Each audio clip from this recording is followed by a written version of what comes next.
We have we're to on stop that. sending the money. Let us use companies. Let us construct. Let us bank equity in centenary. I think we have to change our mindset.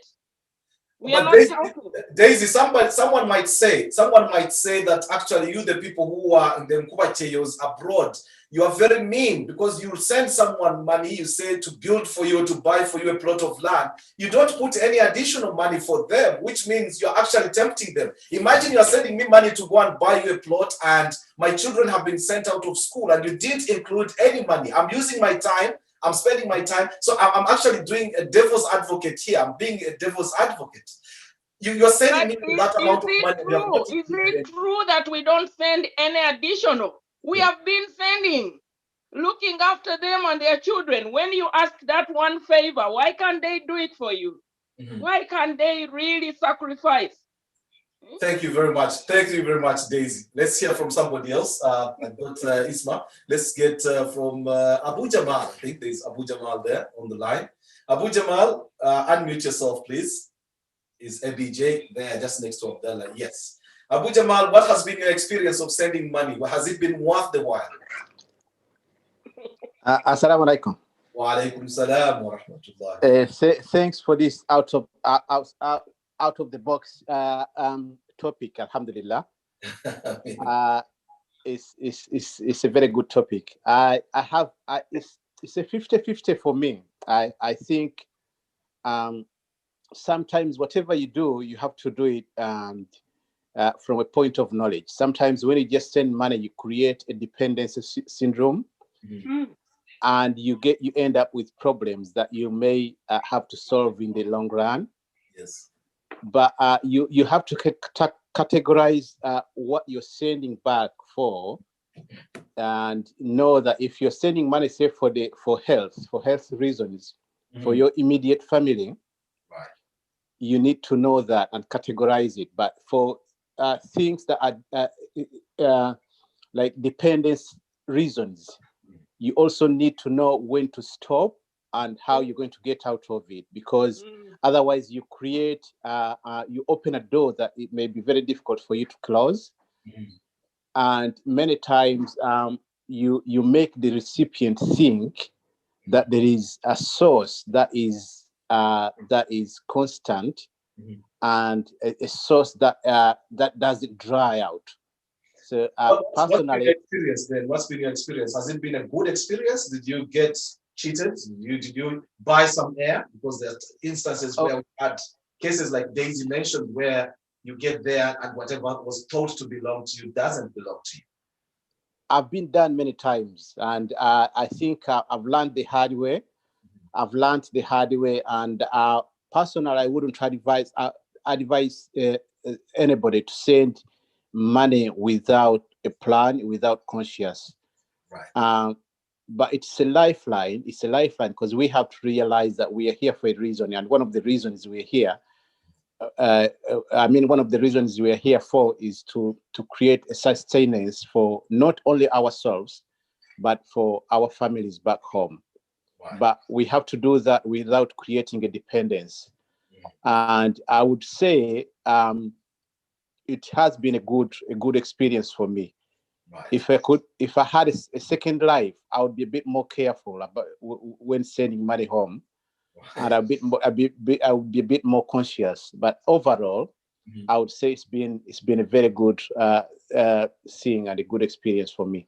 Brilliant. Thank you very much. Now, I was talking about the issue of charges and how much actually it costs to send money. If people thought, we work so hard, we are saving so much, you're going through a lot of trouble.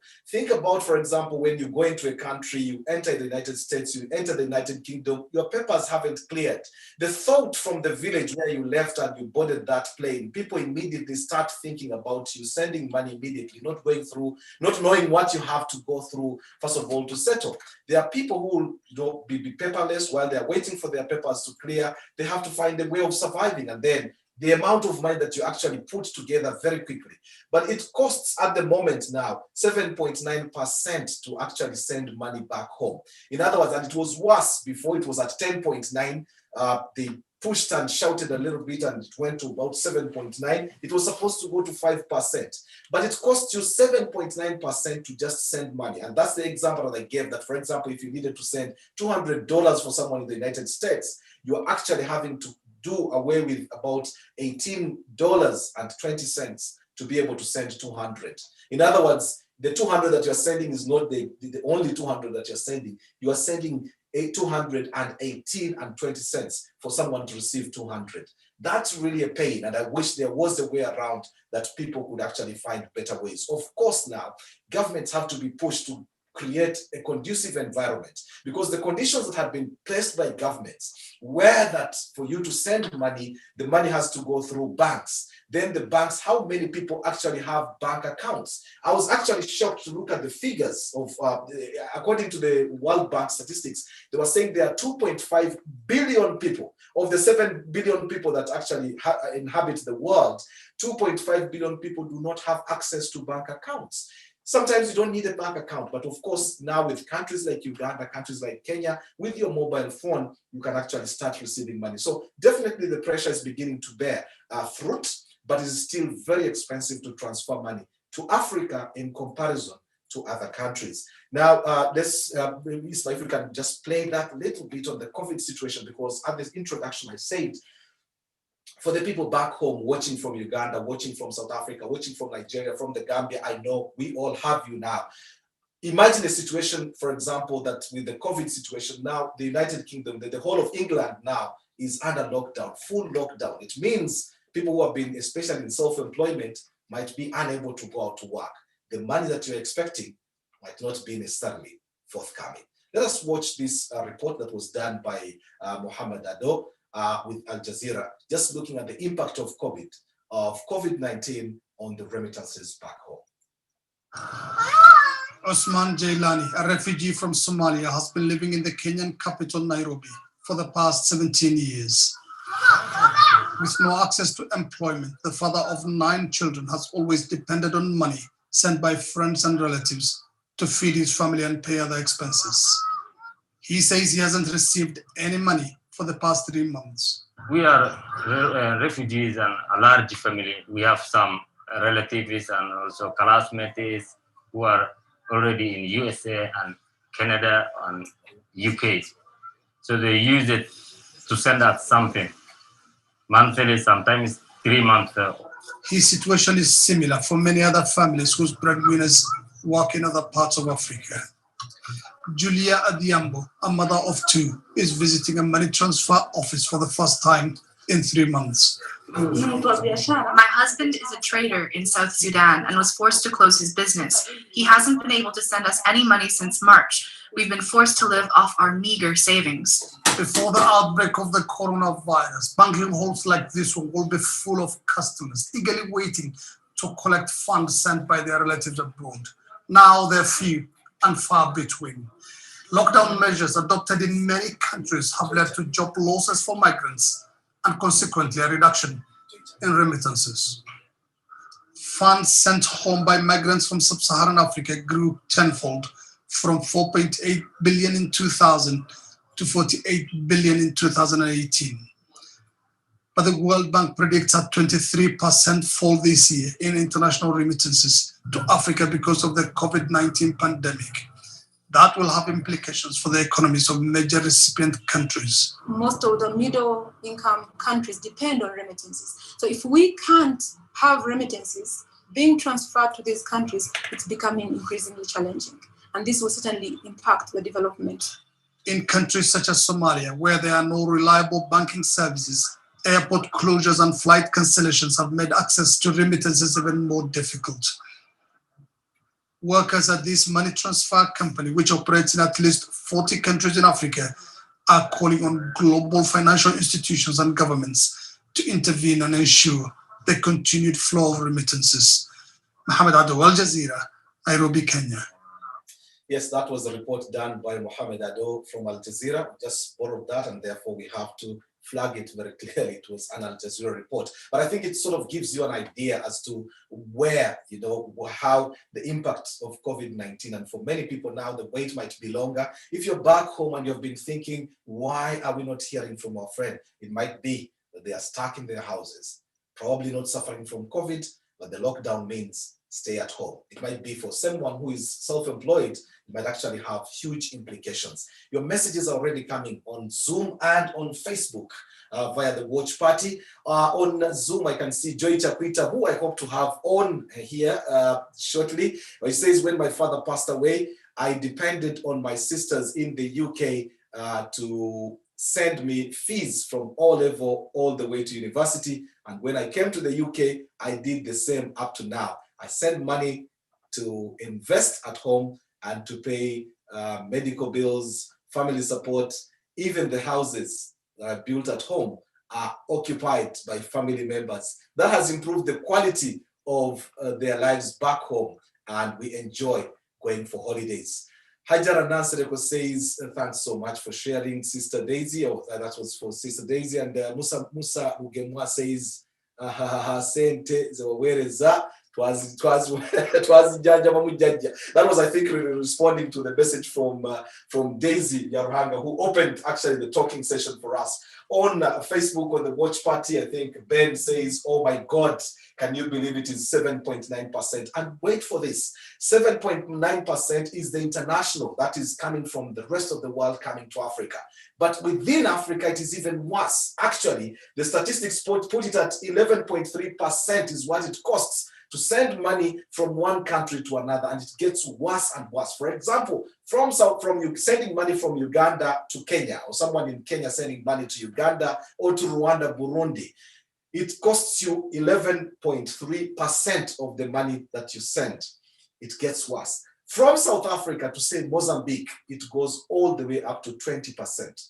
That is how bad it is. So you'll end up now, this is the formal way. Now people will have to embark and now going into the informal ways and so on. And that can be very costly, in other words. So diasporans now, it is time to wake up. We need to wake up. Governments, for example, the Rwandan government has a very strong diaspora desk within the Ministry of Foreign Affairs.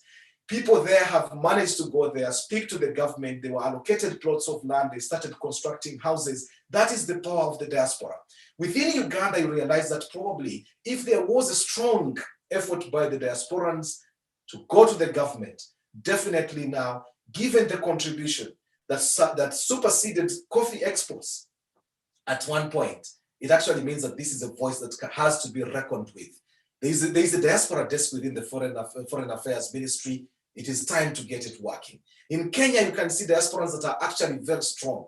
People have been able to put their effort and emphasis and manage to push governments to change policy. For example, a lot of diaspora pressure led Kenya to allowing dual citizenship, which was a big problem before that. They wouldn't allow it.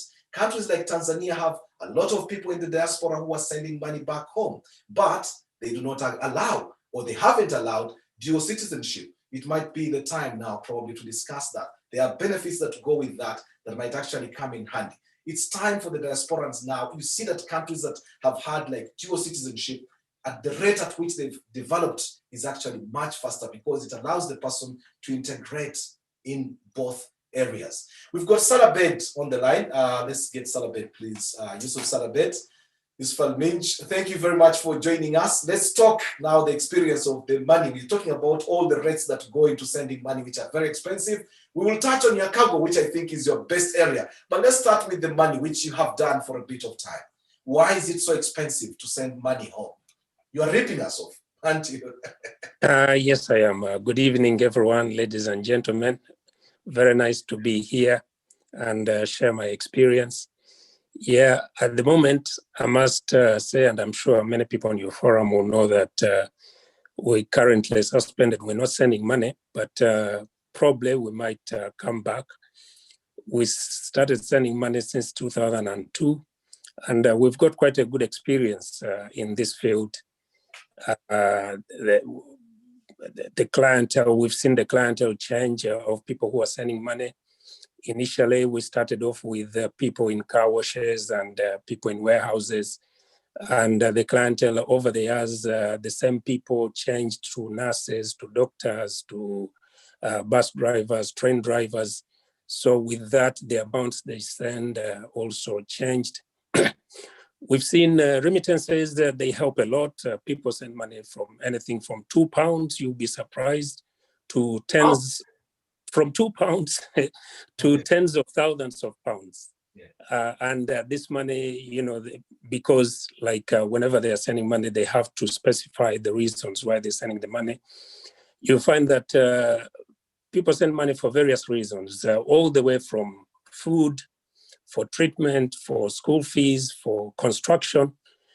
And also lately, you know, I've had people saying dependency, but then that money, it helps very much, okay, in that it feeds the people and it educates the people.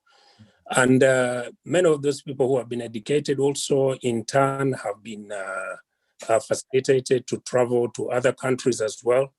For example, going to the Middle East, and they are also now remitting money. So the cycle continues. So, you know, there might be people who complain they've been disappointed, but I think by being here in the diaspora, in the US, in the UK, all over, I think we're in a better place. We should take it as a privilege. And if it was my wish, to be honest, every family should have someone somewhere out at the moment. I know the while you're at that, I think actually very interesting now to say that, for example, in the 70s and early 80s, coming or going abroad was kind of an exclusive clique of people. We had particular people that would either be living in the Bugorobi, in Muzira. It wasn't everybody. Actually, it was people from wealthier families who would come either as students or as refugees, and refugees mainly were from political families that were big. So they ended up in these particular countries. And these were the people that could afford to send money. Now, to imagine a person like Kayira from Remittances or Rentojo or Kariro, or from Musoke zone in Katwe there, Katwe Chinyoro, ending up in Europe and being able to send money that starts transforming that area to what it looks like today would almost be unimaginable. So while what time has done for us actually is to sort of stop the privilege that was limited to a few people to actually a wider network. And now the opening up of the Middle East with the labor markets, despite all the problems that we've had, I mean, the mistreatment and so on, still it's hundreds and thousands of people that are going. And of course, we are hearing these few cases, but many are well and they have managed to improve the lives of their people. Go ahead, Salabed. I was just saying that this is really important to sort of see the kind of trend. We've moved away from where you had to entrust your money to somebody traveling to systems that now we can actually transfer money almost instantly. Yeah. Actually, like you quoted your own example.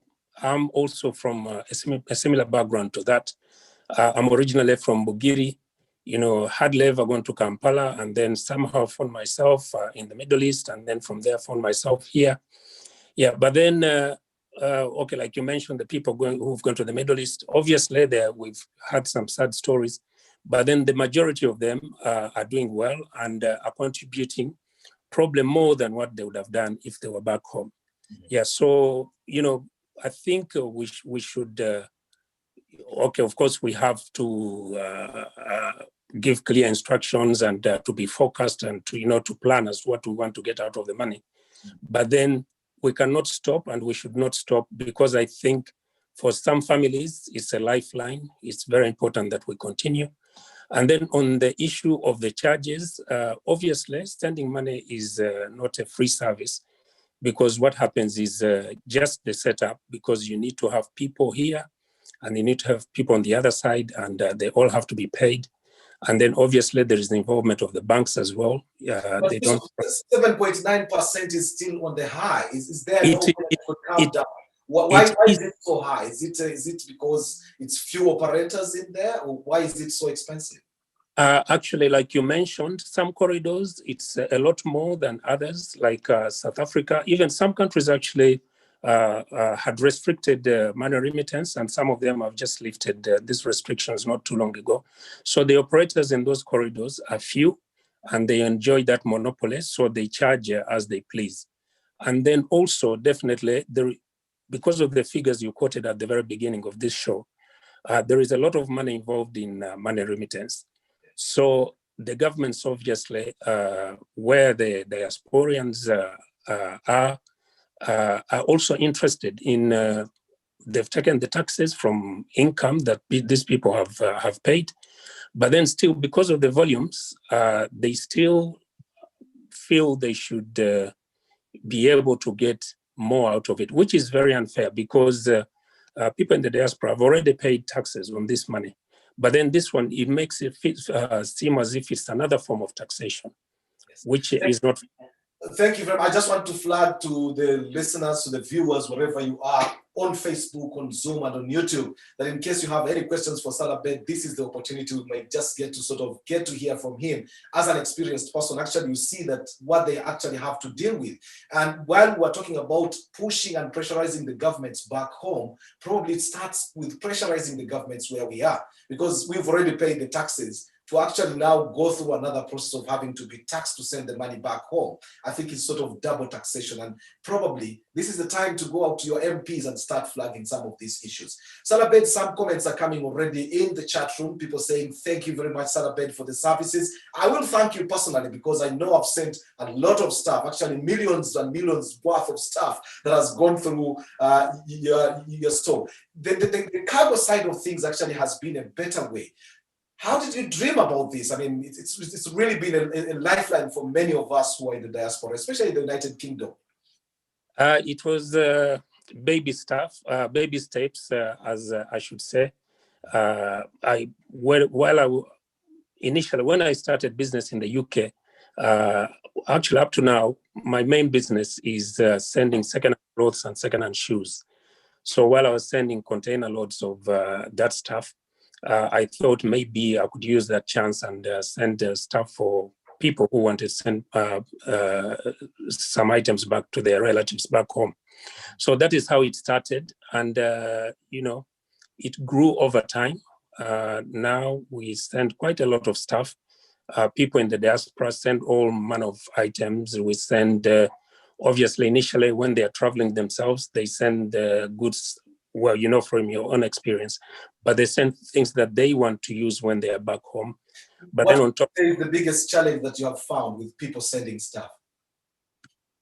Challenge, it's mainly, I think, it's okay. I would say the taxation, because a lot of this stuff that people send is not commercial stuff that is going back home for resale. The bulk of it is stuff that people are going to use. But then now, because we are used as intermediaries to send it, we have to ship it as if it was going to be sold over there. So then you find that the biggest percentage of the price that we charge is actually taxation. So taxation is a big factor. That is it becomes a serious problem then when you think about, especially I've had issues sending like a TV screen or a sofa set, which is actually charged a lot of money, separate from how I'm used to my kilogram being this on this in sea cargo or on the plane. What is that down to taxation then, or it's about you widening your profit margin at our expense? Yeah, it's definitely taxation because there is no other way. Actually, I think if you took your TV, even if you went with it as an accompanied piece of luggage, if you get to the airport, I think you still have to pay for it. You wouldn't be able to take it in duty free. Yeah. Well, Sarah on Facebook is saying, Sarah Adima is saying, this question is to Salah Bed. Why do these days things take too long? Things are taking too long to reach, and some of your staff in the industrial area are a bit rude. That's an indictment now, Salah Bed. Yeah. So sorry about that. Sorry about being rude. That one I'll address. But then Sarah, I'm sure you can listen. You are listening to Salah Bed. Yes, please go ahead. Yeah, the delays. That one. Of course, we've had delays on air cargo, and then we've also had delays on sea cargo. The delays on air cargo has, because of the COVID situation, when the passenger airlines were grounded, so we've had limited capacity. So we've had to, to use the little airline space that is there to ship quite a lot of stuff. And then also what happens is that normally the stuff that people carry on with them to take back home.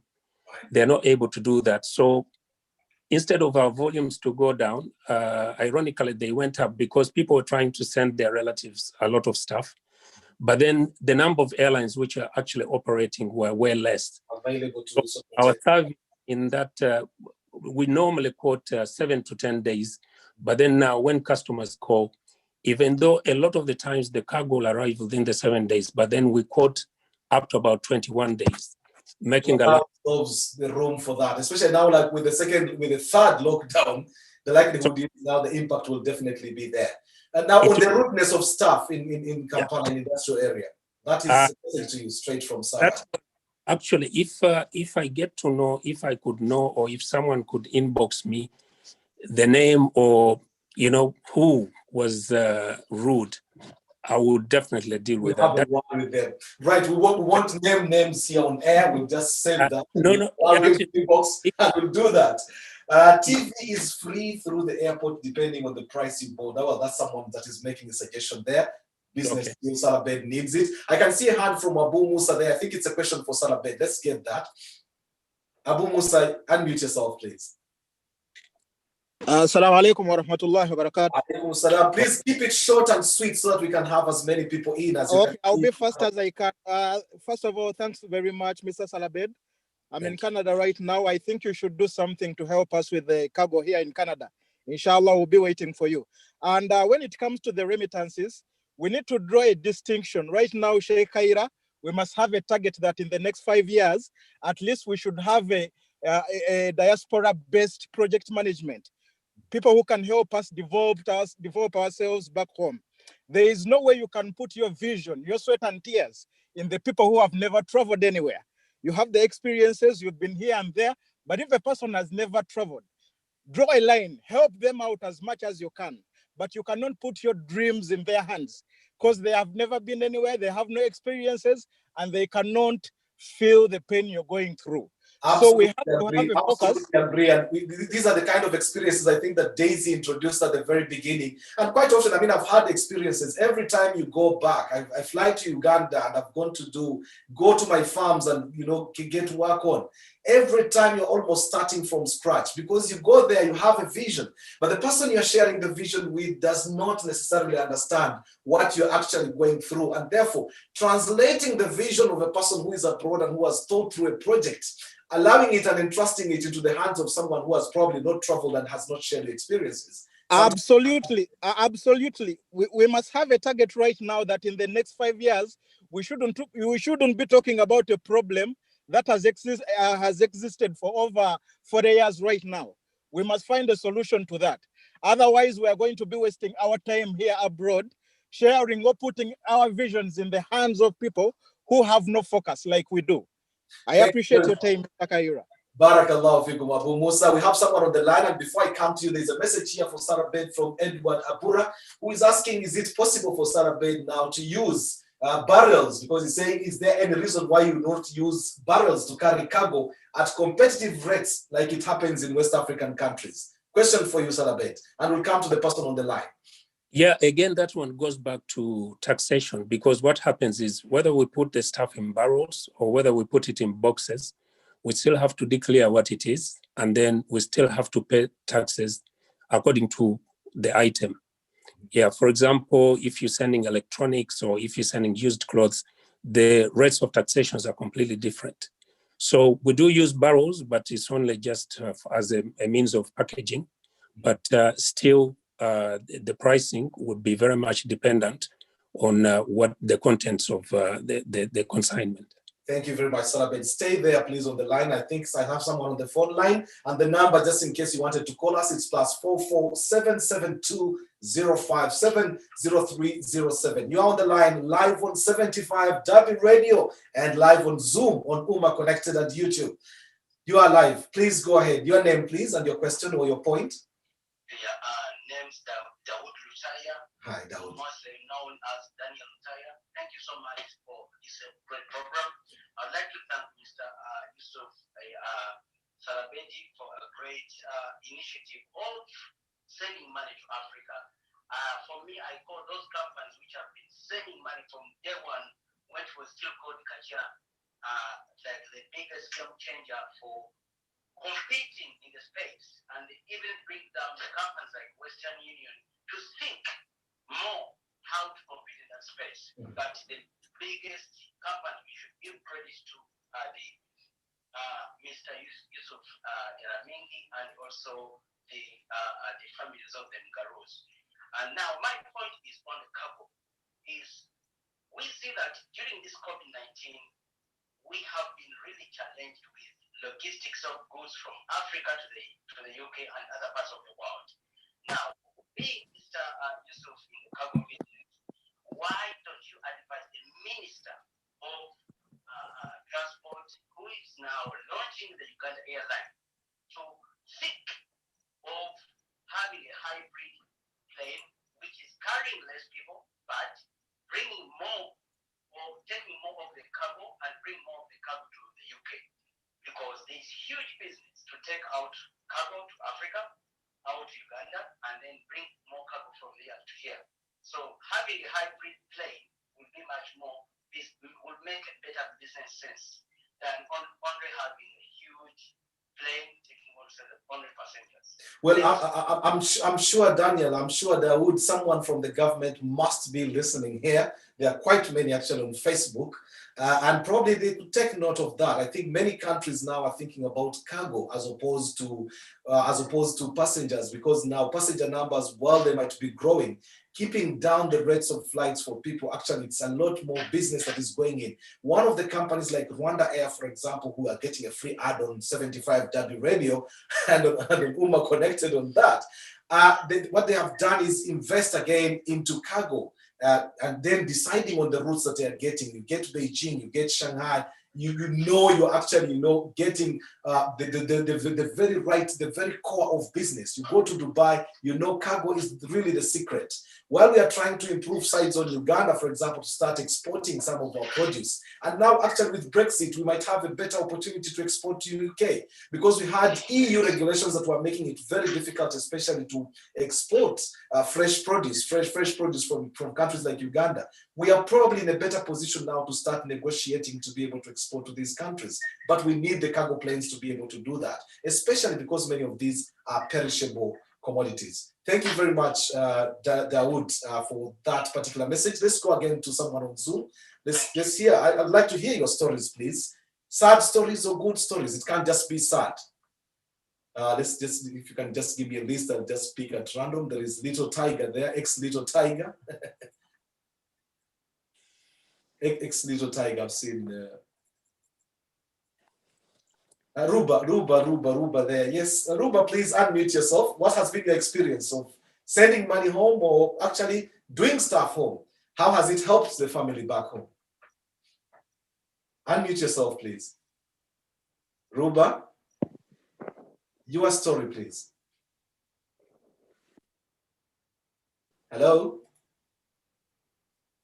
Have they shied away? Let's get someone else. Let's get someone else there. I can see Joy. Oh, let's get Joy. Joy's hand is up. Joy Kyakwita, just in the box there. Joy, I think you sent a message which I read out earlier, but it would be good just to hear it now that you're up on the line. And we have Salabed, just to remind you, from Salabed Cargo, Yusuf Al-Minch, and we are live on W Radio. Remember, you can call us on 4477205700307.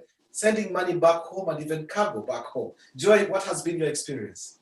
Happy New Year, friends. It is so nice to talk to you guys. Right. I call Mr. Salabed my brother, even though we have never met, because there was a time when, when my dad passed away, like you said, you saw that, in what I posted. I depended on money from here, and my sister had traveled a long way to go to where Salabed was. And when they opened up the branch in West Hounslow, because my sister was living in Chiswick, so it became closer. And you guys, we adore you. You are you are key people in our lives and in our community. So I want to say thank you so much, Yusuf, for that good work. I know all the guys in West Hounslow. I love all of them. And believe me, I don't even take on credit, even with the friendship, because it is very important that we support our people from home. So getting on to fees, sending money back home. like I said, myself, without getting money from here, I wouldn't have studied. And the fact that I was able to finish my degree and come here, it shows you that actually when we support people back home, they actually, they are able to finish their education and their lives are better. And when they come here or they go wherever they go, they're also able to support other people. So it becomes like an investment that you put in other people. I listened to my colleagues who spoke earlier and were talking about sending money and knowing when to stop. Yes, that is true. Sometimes they can exploit us, but most of the time, the money that we send back home pays for fees, pays for medical bills, pays for rent until when our people are able to manage on their own. And at the last convention before the COVID came in, Secondly was telling us that actually we contribute quite a lot to the development of the country and the standard of living as well. So we are not just sending money to our friends and families, but actually are contributing to the development of the country as well. So for example, when we build good houses for rent, we are meeting needs of the community. And when we send money and we bring power, electricity in villages, you understand, that is part of community development. So let's be proud of ourselves. When we send money home, we are looking after our country, we are looking after our people, and we should be proud of ourselves like Mr. Salabed here. We depend on you and people depend on us back home. Well done for presenting this program. Oh, brilliant. Thank you very much, Joy Kyakwita, for that. But actually, before you go away, I just had a quick question. And well, Salabed, I'm getting lots of messages here saying thank you, including this particular radio, which radio we actually want now to turn into a serious radio. 75W Radio on Facebook. Soon we'll be expanding the horizons, and this is a global community conversation. People are all over the world now able to have a conversation. Many, for example, in Uganda, it's already nearly midnight, if not past midnight, but people have stayed up to be able to watch and follow this because they are interested in this. We are having a conversation. It's not me talking to you or down at you. It is us having a conversation, and there is nothing that is as good as this. We've just exited from the European Union, Joy, before I let you go. And you are an immigration lawyer. We are getting lots of people whose cases will be pending, and what actually will have an impact probably on the money that is sent home. It is difficult not to make a connection between immigration and remittances. Your take on that? Will we be better off out of EU or probably worse? What is your thinking? I think we now that we are already out, we just have to be positive, isn't it? Because it's not like we're in the process of leaving, we have actually left. So we have to be looking at what opportunities are going to be there. I like the fact that we are going to go into the point-based system, where they're going to be assessing all workers who are coming here, like economic migrants, like you said earlier. So it means that most of our young people, or our fellow Ugandans who have like academic qualifications or come here to study, will be able to get work permits, because I'm sure they will be beating the Eastern Europeans because they speak English, they are more educated, and these jobs are going to be scored based on your qualifications. So I'm going to be encouraging all Ugandans who can afford to pay fees for their children to come here. Somebody actually at one point said it would be good for every family to have somebody living overseas. And this is for me an opportunity for people to, who can afford education in the UK to pay fees, because we know that when you come to the UK, you get opportunities. I came as a student, and when I was still studying, I got a work permit with immigration, and that's how I went on to, now I'm a social worker as well. You see what I mean? So when you are here, opportunities come up. So you can look at that as an investment to bring your child to the UK, because there are more opportunities all to other countries. So yes, leaving the EU, has been, there will be so many, we shall miss out on some things, but there is more to benefit because we are already out. So we need to look at what we are going to get now that we are out. And for me, I think it has given us a better level of bargaining with the other, especially the Eastern Europeans, because those are the ones who bumped off our Africans mainly. And now we are back in. We are back into the game. Thank you very much, Joy, for that. Mariam, text us, please. Let's hear. We've heard from Canada. We've heard from the UK. Let's hear from the United States. What's the take there? And Abubakar Mamlaki, you are a man who handles a lot of money that crosses hands, that goes over. Get yourself ready while we finish with Mariam.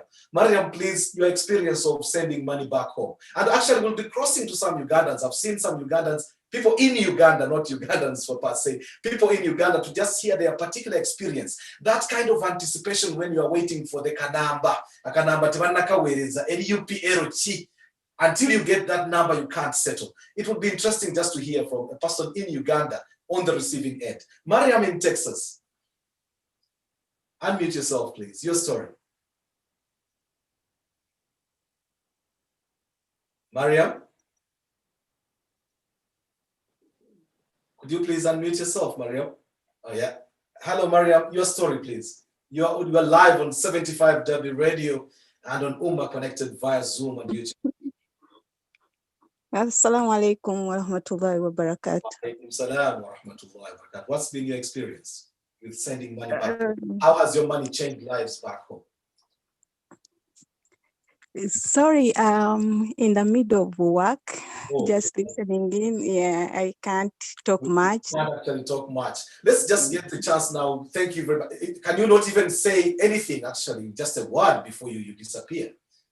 Has your money made a difference back home? Just that before you go. Yes, it has. Right. Thank you so much for the opportunity. All right, thank you very much. I I saw back to work. Shamim Naiga there. I think I saw Shamim Naiga, then we'll come to Umar Nyanzi. Let's get the heads up because everybody who is here definitely has a story and that's why they're here. If you just scroll, I think I saw Shamim Naiga. She must be in Uganda and she must be one of those that actually, right there. Yes, please. Shamim Naiga, you're live on 75W Radio. Have you received some money from abroad and what's the experience been like for you? Shamim, you're live on W Radio. Assalamu alaikum wa rahmatullah. Wa alaikum salam wa rahmatullah. Thanks for staying up too late. What's been your experience of receiving money or hearing money from abroad? First and foremost, I would like to thank Yusuf. Because I remember way back, I was in my O-level before my sisters and brothers came to the UK. I used to receive money through Salabed. Oh, okay. And that was a good experience. Trust me, your employees are very good.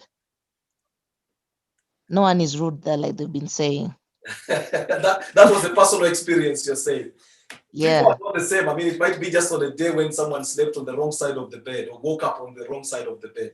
What was the experience then receiving that money? Give me that picture of when you're actually waiting for the money to be sent and you haven't received that number. Like for now, the experience I've got, like for the word remit.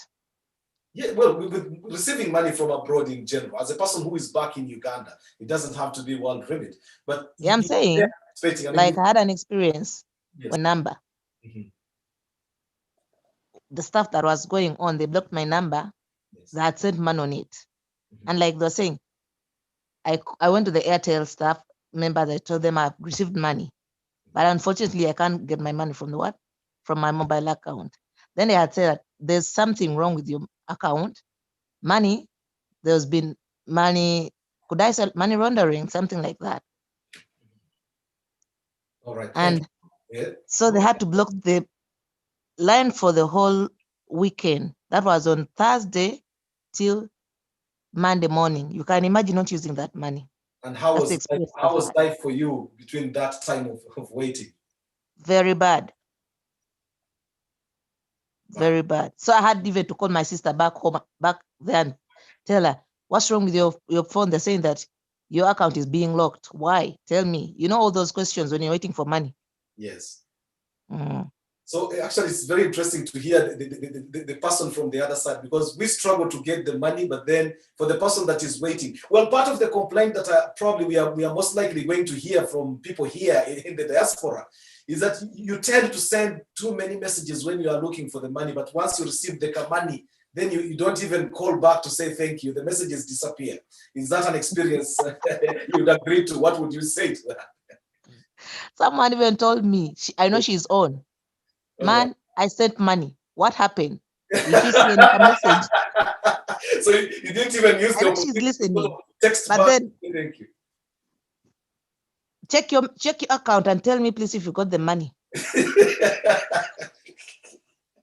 And that is because that is one thing that is very common with people back home. Actually, it disappoints us. This is the message to you people back home receiving some money from us. We struggle to get this money unless someone deserves a thank you.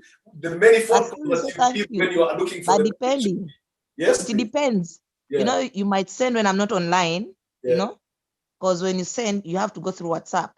Tell me. But the message clears and you can see that the money has come in. How comes you know the balance, but then you wouldn't know whether someone is on the line? Assalamu alaikum. Wa alaikum salam wa rahmatullah.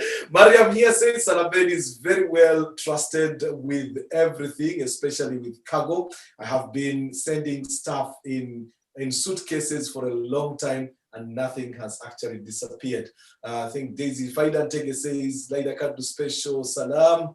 Oh, that is a personal message going through the chat room. Western Union says Tier 4, who says Western Union used to charge us £35 per transaction. I remember that in the 1990s. Good God. Well, that's how much, actually, that's how far we have come from. If you can just scroll up some few messages while we look to listen to more people on the line. I would like even to hear from young people who have been listening into this discussion. You hear the kind of troubles that people go through. I would like to get into the mind of a young person and just get a feeling of, Umar Nyanzi, I'll be coming to you now. I sold my voice, or is it I add my voice to that to thank Mr. Salabed. Okay, we'll come to you and hear your story. Let's get to Fami Kayira. Fami Kayira, as a young person here, he's my son. Let me just make that as a caveat quite clearly, declare interest. Fami Kayira is my son, and he's on here listening to this kind of conversation. Fami, you've never sent money to Uganda or back home to Africa. Listening into this kind of conversation, what do you make of it? You've seen Mama loading up the boxes going to Salabed. What do you make of this conversation now? Does it really matter to send money back home? Fami, unmute yourself.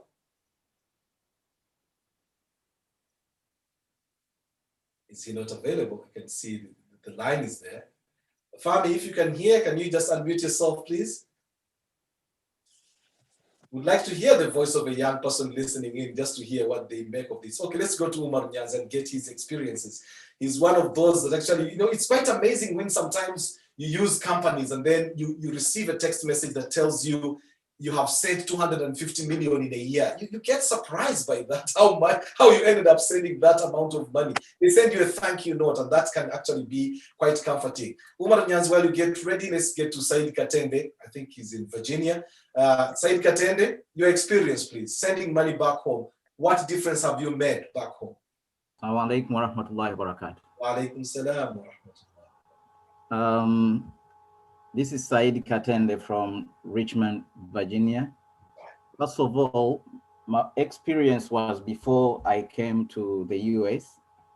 As a recipient? As a recipient. Yes. I was really broke, you know, as a college student. So it was Subuhi time. I had, you know, finished praying and I made dua. Wallahi Sheikh Kayira, just after prayer, my brother from UK called Kalans Hamza, he sent a message, you know, a notification popped up on my phone. So when I'm receiving requests from Uganda, I remember some of those moments, you know, that sometimes somebody asking for help is really in dire need. However, we must be very careful with people who may take advantage of us being here and just sending money to do stuff. We have to be very, very careful. Just like the first sister who made submissions, sometimes you need to be sure with whom you're dealing with so that you don't make losses. Mm-hmm. So the last comment I would like to make is because of our crippled economies back home, poor leadership and all that, I think our families are entirely relying on us as a big hope for living and survival. So in my opinion, I make my numbers really well, and I appreciate like sending back money is like sabilillah, if you know what I'm talking about. Yes. I don't care how it's gonna be used. Money for charity back home. Yes. Yes. As long as I'm good with my numbers, I send. As long as there is a cause to spend on, I have my numbers. I know exactly how much I should spend on anything, concerning help back home. So that's how I look at it. But I thank Salabed. I received almost a full house of property from my brother, Hamza Kalanzi, through Salabed. I want to thank them so much. Oh, Hamza Karanzi, now the message has come to you, and Baraka, that is the price. That is the good thing about listening to 75 W Radio on Facebook and on via Zoom and YouTube on Umma Connected. Umar Nyanzi, I'm coming to you, and I'd like to hear from some ladies. Laila Kaddu, just get ready as we finish with Umar Nyanzi. We'd like to hear your personal experience of that. Let's hear these stories. I think it's really what makes a difference. Not many people from Uganda now, or even people actually on Facebook. I think it's getting quite late back there, but at least we are having a conversation. I would like to hear from somebody actually even away from our own communities, someone from Nigeria whose GDP 20% actually is coming from remittances from abroad.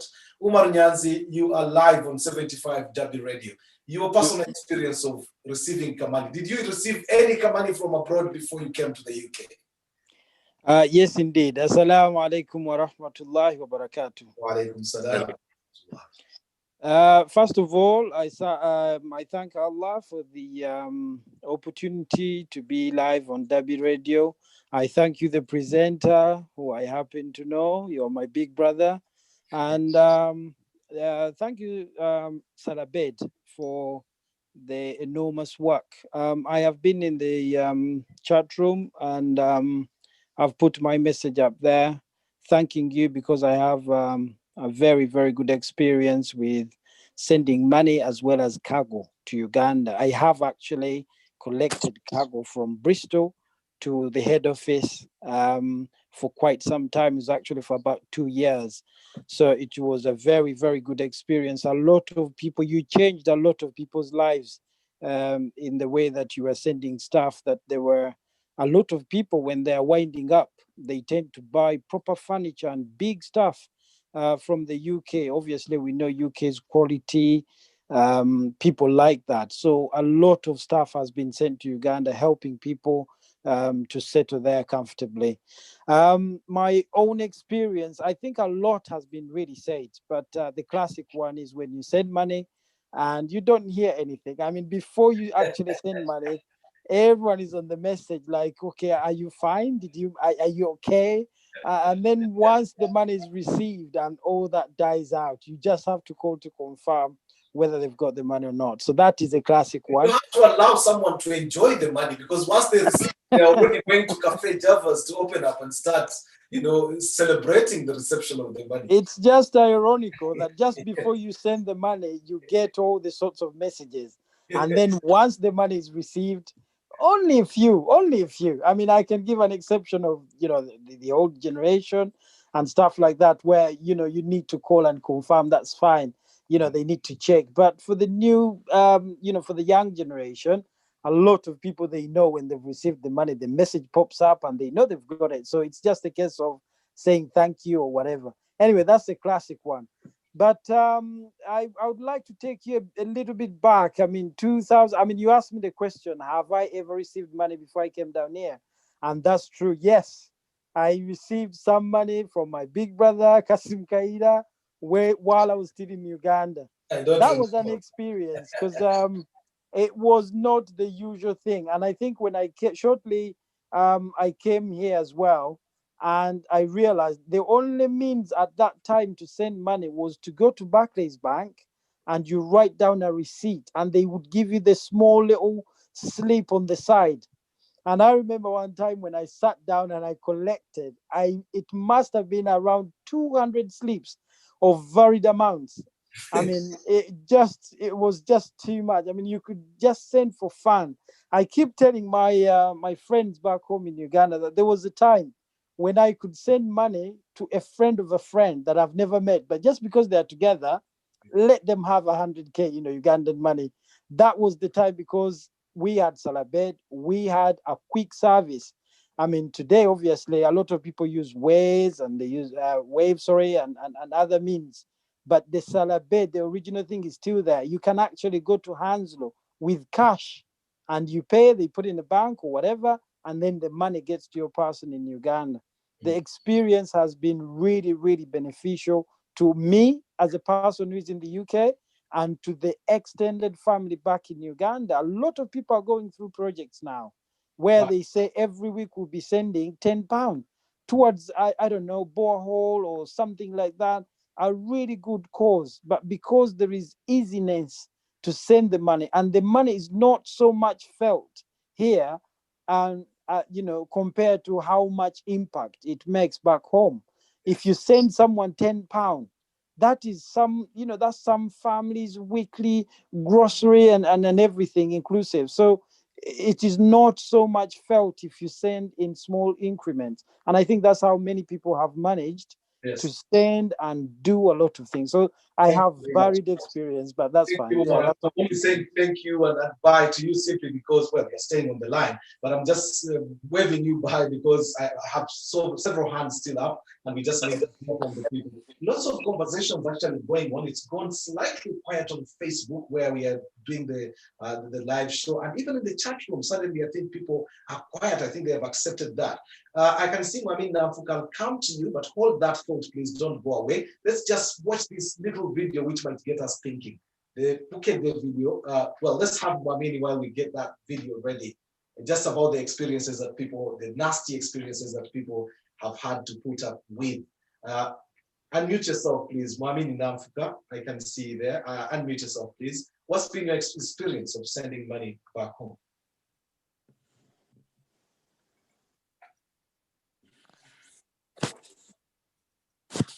Hello, Mami. Unmute yourself, please. Can see your hand is up. Hello. Hello there. We can hear you. Assalamu alaikum. Wa alaikum salam wa rahmatullahi wa barakatuh. I came late, I joined late. Simanyo babyampise devisinga byagenda okubuuza naye munyambe mubinziremu. Right. My experience was so good because I've been sending money ever since I came here because my children I left my children at home. My experience was counting the cards. Long time ago, we used to send with cards. I counted the cards and I stopped because I was like, is this much money I've sent home? I was like, oh my God. If I had passionate.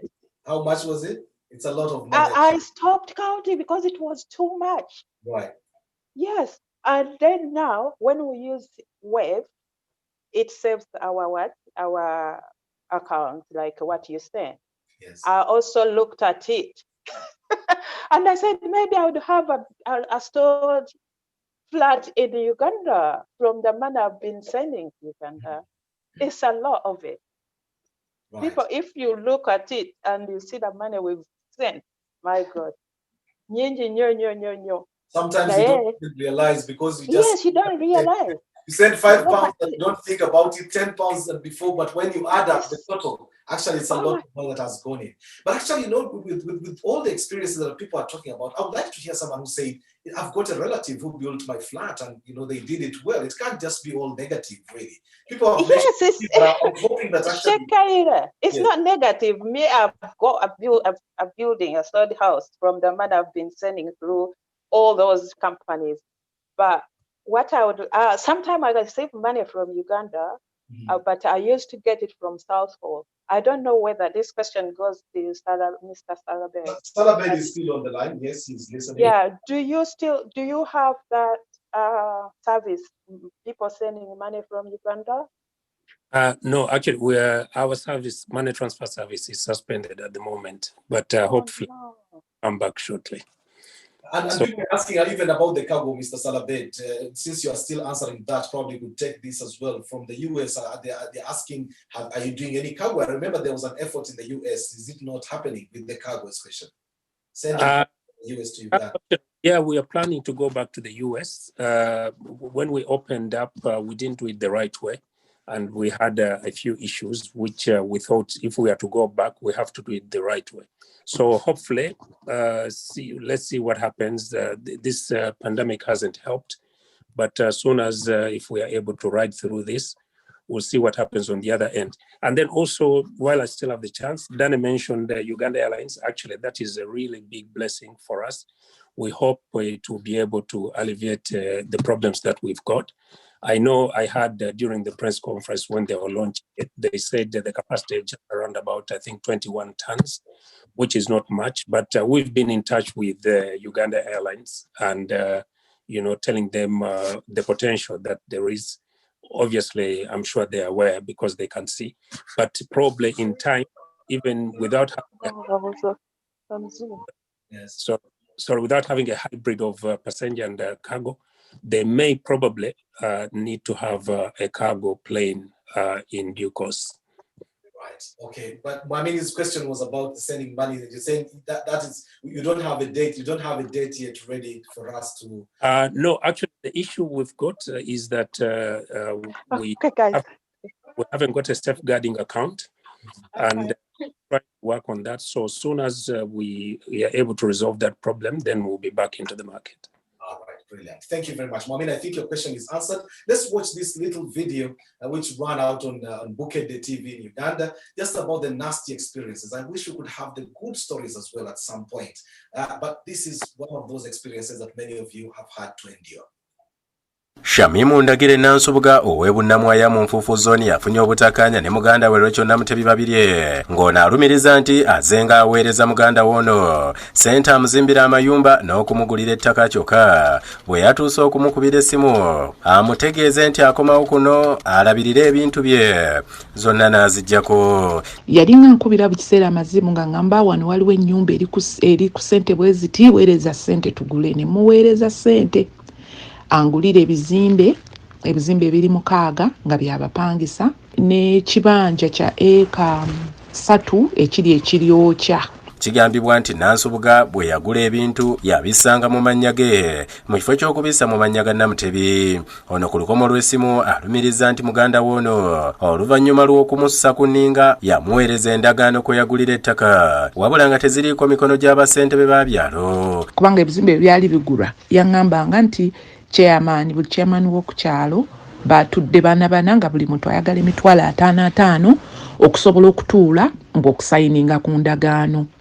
Agenda okumpereza endagaano, ng'endagaano zonna ziri mu mannya ge. Nkubira ba chairman ab'ebitundu, buli chairman agamba tabamanyi. Basentebe ababadde ku ndagaano okuli ow'Emasajja Kikajjo, Namasuba Sheikh Yusuf Sentamu yeeganye byonna ebiri mu ndagaano eno. Ng'omuntu akuguzizza mu kuwandiika waggulu yawandiise, mu babaddewo yawandiise, ne bakiyameni yabasayiningidde. Ono ategeezezza nga bw'agenda okukuba Nansubuga mu mbuga olw'okumwononera erinnya. Tetugenda kutuula butuuzi obwo bujulizi butumala. Tugenda kuggulawo omusango ku poliisi, abantu abafaanana bwe batyo babakwate. Ssentebe omulala akkiriza nti Nansubuga bamumanyi ng'omugagga eyagula ettaka mu kitundu kino kyokka waliwo enkayana zaalambuludde. Kati n'atandika okudivelopingawo n'azimba kalina yali ekomye kumpi n'agyongerayo waggulu n'agenda ng'ayongerako n'obuntuntu obulala. Twali bakuzimba ekizimbe ebwebajja mu Akurite. Ploti eyo nayo yamala nejjamuko enkayana kirabika aba Akurite ate bamala ne bagikuza omulala. Omusasi waffe atuuseeko awaka wa Nansubuga ebunnamwaya nga taliyo nga n'essimu teziriiko okubaako by'atangaza ku nsonga zino. Yudaya Namyalo yakusakidde eggulire lino ku Bukedde TV. Well. Just to remind you, you're live on 75W Radio and live on Umma Connected via Zoom and on YouTube. And you can get in touch with us on +44 772 057 0307. I can see quite many hands up there. Laila Kadu, now to you. What's been your experience? Your good or bad story about remittances, sending money back home? Laila Kadu, you have the mic.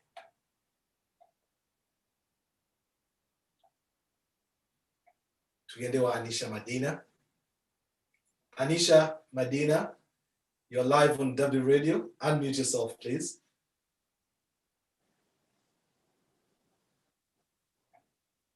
Oh, people have gone quiet now. What is not happening? Let's go to Aida or Habiba. There's Habiba there. Habiba, you are live on 75W Radio. I want to hear your experiences, your serious stories that are going on. Messages, I think the chat room is gone quiet as well. Few messages here, but a lot of them are just thank you messages to Salabed. Salabed, you're very popular apparently here in the chat room and even on Facebook. I've just been seeing congratulatory messages. Thank you. Thank you. Thanks very, very much. Habiba, you are live on 75W Radio. Your comment, please. Let's go on the line. We've got someone on the line. Go ahead, please. Is that Baker? I can see Baker on the line. Yes, please. Hey, good afternoon, good evening, wonderful show. I mean, Yeah, I think this is a wonderful topic, but I think everyone has got an experience, one way or the other, because me as a person, I believe that our people in the diaspora, we have a role to play in terms of helping Africa. And Uganda to be specific, we have a role to play because we're here. We see a lot of people from the West, a lot of people from Asia, separate people from outside, going to invest in Uganda or Africa. But most of us are queuing up home because we've been cheated, we've sent money back home, and they have not literally treated us well. I think the problem comes with not knowing who to trust back home. You can't just be, because I've worked in Uganda, so I've sent a lot of money to Uganda, and it's been used well, because I knew who to trust, I knew who to basically give my products to, or give to, who should be handling in terms of money for the organization. And so far, they've been doing the work well, and they've been using the money well. So no, I had an experience whereby someone has misused the money or anything, but I believe we just need to find someone to trust. You can't just be sending money to every single person, because you're going to actually experience some bad stories, because obviously people back home, remember, they don't have the same mindset we have here in the diaspora, because we're here, but literally we would also do the same thing had we been there, because you don't know what the person back home is experiencing, That's why most people, if you build a house back home, and you get a relative to stay in there, when you're going back to Uganda, it's going to be hard to get that person to move out, for you to move in, to stay in 2 months, and then you come back, and then they move back in. So in a way, it looks like you've built a house for them. So now we're going to try to get, they're also going to set up a home. It's going to be like a home for them, because you're in the diaspora, and they don't know when you're going to literally come back. Yeah. So they end up bringing relatives, so it's the problem. So it's going to be hard for you to go back home. I've moved back now, so you need to come out of the house. Where are they going to go? Even you're not going to have the conscience to actually. but the house has to be looked after. Baker. Actually, that's probably a conversation that we should have. We should have next time. Looking at the huge investments that we make back home, when you actually only go for a maximum of 2 weeks, is it worth living so badly? We've seen people living really terribly here, investing back home where they hardly ever live. I mean, it's probably a conversation that we should have. But I think even now on remittances, it is an interesting one. That while you are still on the line, I'll put it to you, and probably we can open up the conversation in that line. We come here, you put a lot of effort in trying to invest back home. Sometimes we don't even involve our children to know what is going on.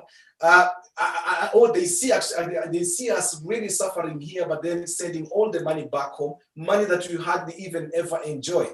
Is it worth the effort, or is it just for show off? I think it is worth the effort, but obviously you need to find the balance. It's about finding that balance, because you might find that you have a child here who might ask you for a trainer of 30 pounds. You will say no, but then someone from back home calls you, they have food there, we have this, neighbor this, then you're like, Twitter guys said we need money to do this. Boom, you send like 250 pounds for them to do something. So your child back here is going to be thinking, wait, I asked you for 30 pounds, but you're sending 250 pounds back home because someone, So it's just about finding the balance. To me, I feel like all of us in the diaspora, we should have the purpose of we should make it a purpose, or make it an aim for each and every individual to help our people back home. Because if we want to be actually looked at as people of importance, we need to be helped to build Africa. Once we build Africa, once we build our nations, like Uganda to be specific, when we come to the diaspora and we send from Uganda, they'll see a lot of things that have developed in Uganda, then they'll be looking at you like, wow, okay, boom, you have like, you're someone of importance, because where you come from, there's a lot of potential back home, but no one is going to invest back home if we people in the diaspora don't invest back home, because we come to the West and we look to settle here. We want to be called British, we want to be called Americans, but we will never be British, so we need to look to invest back home. So that's why remittances are very, very important, but we need to find that person who to trust. Don't just send your money to every single individual, because you went to school with them, everything. Actually, when I went back to Uganda, before as a wrap up, I met up because I wanted to meet some friends I used to go to school with, So I met up with this guy. Literally, by the end of the day, he had stolen stuff from me. I was like, wow. So it's about finding that person to trust. Once you find someone whom you can trust back home. Becca, I'll only stop you because we are getting very close to the time, and I needed to have as many hands as possible. I had actually asked my son, Fami, before to sort of come on and probably tell us, listening into this kind of conversation and people, talking about sending money back home and the investments home and the difference that actually this money makes back home. Fami, listening into this, what do you make of this? Hello, Fami? You're live on W Radio. What do you make of this conversation from what so far you have had? Would you continue with the legacy of sending money back home when we are old, probably? Hello, Fami? Let's go to Shatra's iPhone. I think as Fami comes on. Fami, if you can hear me, looks unmuted. It is gone mute. Shatra's iPhone, please. Shatra's iPhone. Your experience of sending money back home. Assalamu alaikum wa rahmatullahi wa barakatuh. Alaikum salam wa rahmatullahi wa barakatuh. Alhamdulillah, whenever I send money home, I don't have any expectations. So I send money for charity, for people to wait, for people to have their introductions. All I need is maybe a video or pictures and a thank you. So I don't have any disappointments as of yet. And you always receive that thank you and the videos. So that for you has been satisfaction, guaranteed. Yes. Oh, great. Well, not many people actually have had that sort of experience, especially considering what we go through. And they are not all bad experiences, actually. A lot of times, people back home probably are well-intentioned, but probably circumstances lead them into wherever they end up. But around COVID as well, something very interesting has happened that had never happened before, at least not at this particular scale.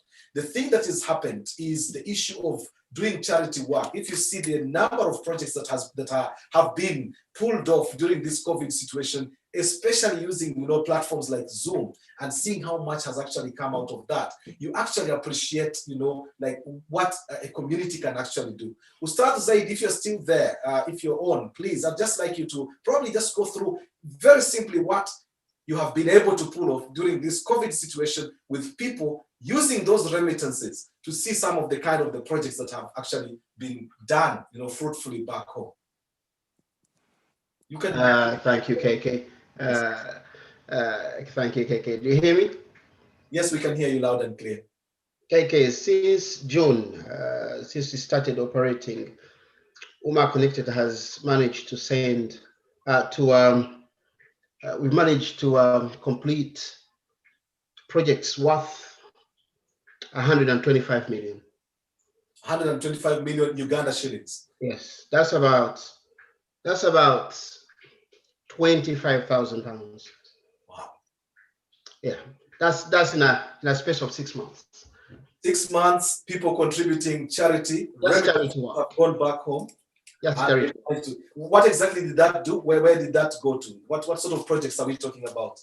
Building hostels for poor people, for new reverts, orphans, fundraising for a studio, for 3 studios, fundraising for another hostel as well, for a school.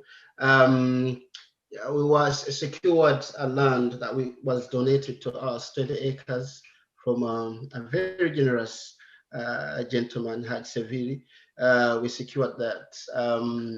People gave us a lot of money to secure that land and to change the names into our names. We've managed to, we are launching a book, History of Islam, which is costly. It has been really costly, and people have been donating. We've managed to secure and I won't say secure, but intervene in the selling of Muslim properties in Uganda. But people have been still donating towards that that cause, which is a noble cause. A lot of money has been, in transportation and yeah. And many other projects. For our listeners and viewers. So people, and these are the same people that we ask, we go to every day, but they are so generous, so generous.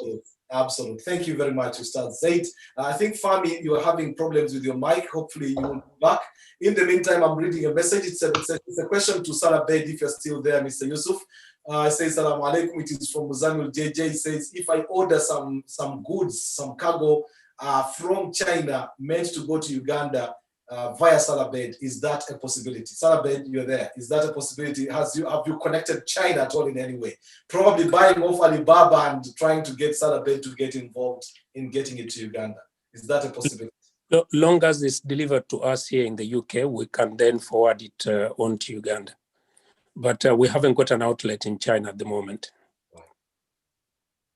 Okay, thank you very much. Fami, probably we have you on the line now. Let's hope that the mic will work this time.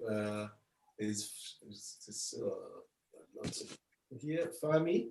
Yes, Fami.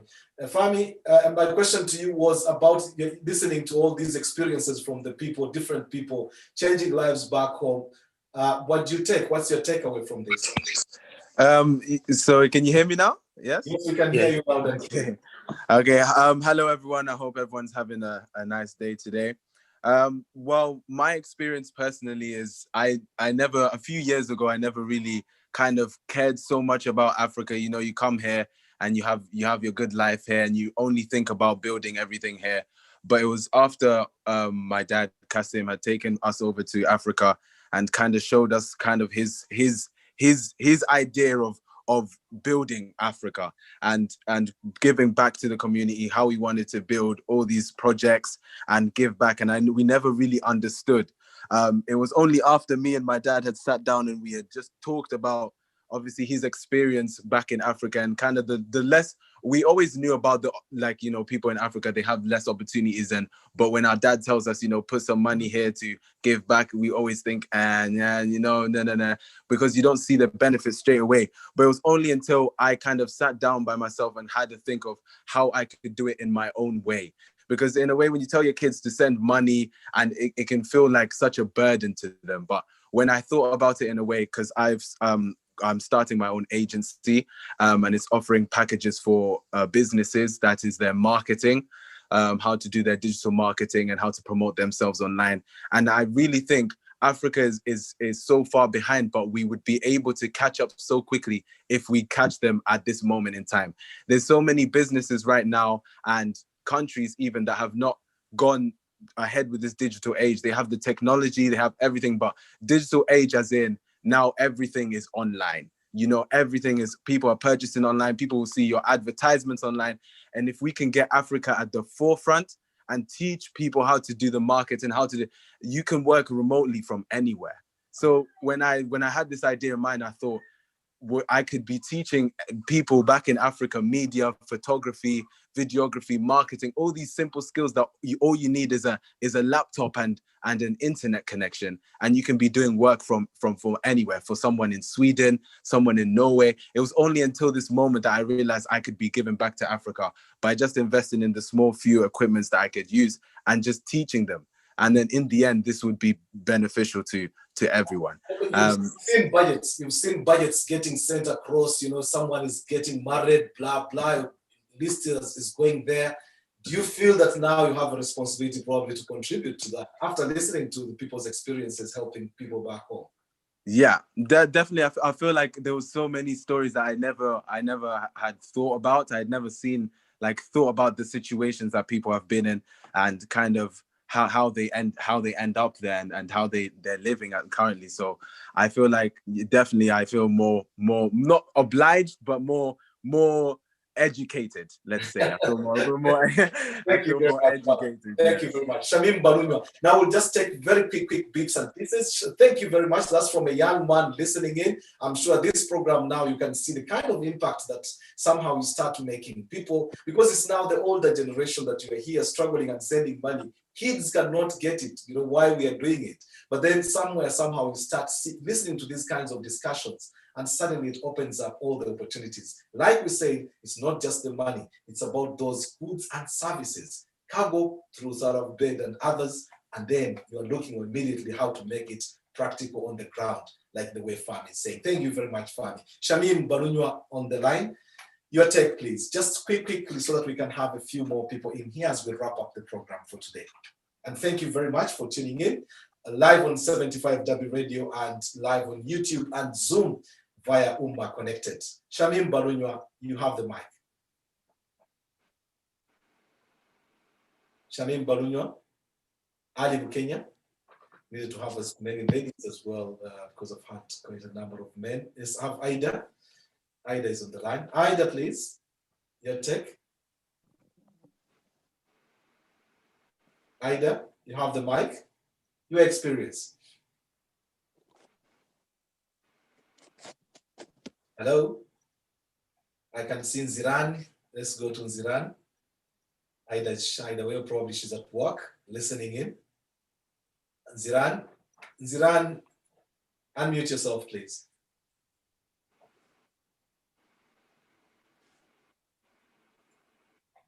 Ali Bukenya. Hey, people have gone quiet all of a sudden. Ali Bukenya.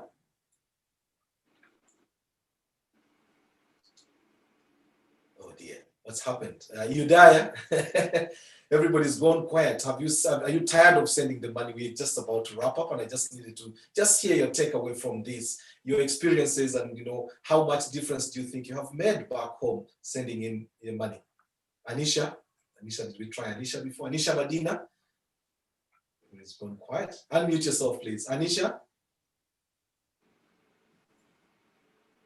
Oh dear. Let's go to Ryan. Ryan. Not Ryan. Ali Bukenya. Now? Ali Bukenya. Is it Ryan? Oh, Ali Bukenya. Oh, yes. Assalamu alaikum wa rahmatullah. Your experience, please. You are live. Alhamdulillah. Assalamu alaikum wa rahmatullahi wa barakatuh. Wa alaikum salam wa rahmatullahi. Our experience, my experience in particular, is a learning lesson that we just found out when we moved here, that we grew up with brothers and sisters. We used to think that they are trustworthy, but most of them, when we got here, that's when we knew who they are to us. Some of us, why we send that money back home is that when we get here, we are not really sure that we're gonna belong here forever. That's why everybody who grew up in an environment where you are among the needy people and surrounded by needy people, we always think of developing ourselves in our villages, our smaller communities, families. But when you start sending money, that's when you get some disappointments. And some of those disappointments are lasting disappointments. Because for me, I've ever bought land, like I was aiming to get to 100 acres of land. But if I'm to tell you, I don't own even an acre. But I send all the money, and this is my brother. But I just knew that even if it was me, maybe I would have been doing the same. So I think that's who we are. You just learn that in anything you are doing, don't put too much trust in somebody until you've gone through with him some transactions. Has that affected your ability to even do anything in Uganda? Because I mean, you've had a case that we just played on Bookend, and you saw the experience of that lady. To imagine that she can even think about, like going to start all over 6 buildings that are non-existent. For me, actually, personally, I made a decision that every time I'm going to spend anything beyond £1,000, £1,000 plus, which is, £1,000, which is about 5 million Uganda shillings. Anything that it costs that much, I will escort it. Let me put it in Uganda, probably to make much sense. Pound or kumi, I would rather buy a ticket and make sure I go and look at that money, let it do whatever it does, and then come back. The money that I send home, it's for people to enjoy. So if I send people money, at least I'm not worried that somebody has eaten my money because it's meant for them. That is for me as a principle. So given the kind of experience where you're supposed to be owning 100 acres, and you're owning those 100 acres in your dreams because that is what you wanted to do, has that affected your investment potential back home as a result of experience? What can I tell you? I don't even think about investing even a penny in Uganda. The only thing I can do is to send my brother some money, some things like that. I've tried other businesses here, and that's what I wish I knew it earlier. I wouldn't be wasting my money. I would have invested much more here than investing there. But when the time comes to go back home, then we would transfer that money to go back with it in Uganda.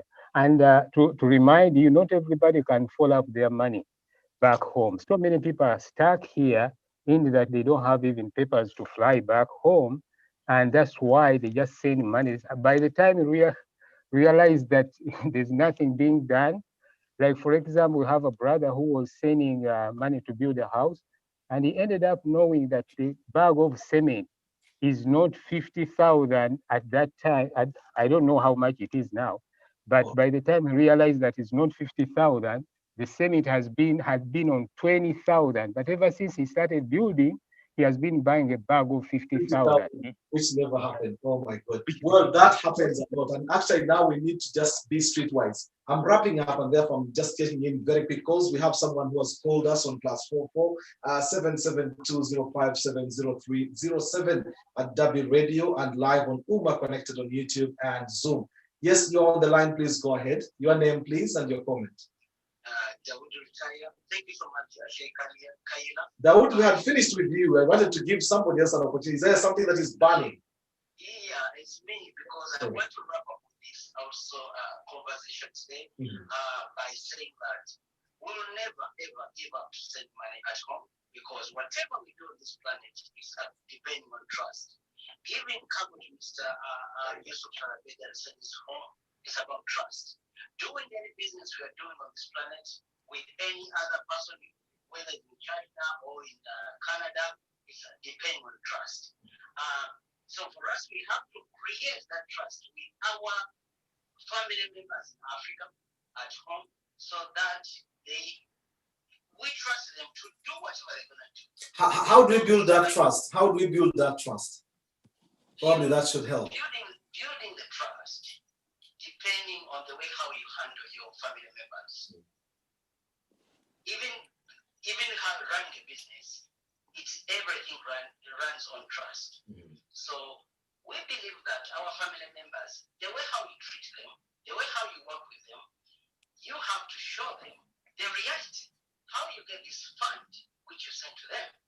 And they understand that if really they are not doing exactly what you're asking them to do, they are also going to be losing. So everything we are going to be doing is on a win-win trust, and it must be running on the trust. But thank you very much, Dawood Rutaya. That is point made, and a message here which says, it is from Tier 4 again, who says we need to have a diaspora investment group that will help to protect our things. Yusuf Salabed, I think you're hearing that as a person who has been here. You've done investments back home. I think that there's an urgent need now to end up having definitely something at least on the ground, at least a sort of a grouping of sorts. Well, we have our own group, which is called Kiryandongo Investment Group. We are 50 people, and in that group, we are already embarking on that mission, In Sha Allah. taking 50 people as investors to Uganda, and definitely without a doubt, with the commitment, with the strong team that we have, I think we want to lay the pilot phase that will help to do that. Once we establish that, inshallah, we should kick off the ground, and that will help other groups now probably sort of expand. We'll talk about our own business at a certain point, not right now, but just to say that yes, efforts in that line, tier 4, are already there. We have done an investment group, 50 people, and we think we can actually just make a difference. Laila Netherlands, if you're on, or Farid Antege. Farid Antege, if you can have you, please. What's been your experience? What's your takeaway? What do we need to do? Farid Antege, can you unmute yourself, please? It's there. Farid Antege, your take? Not. Laila, Netherlands.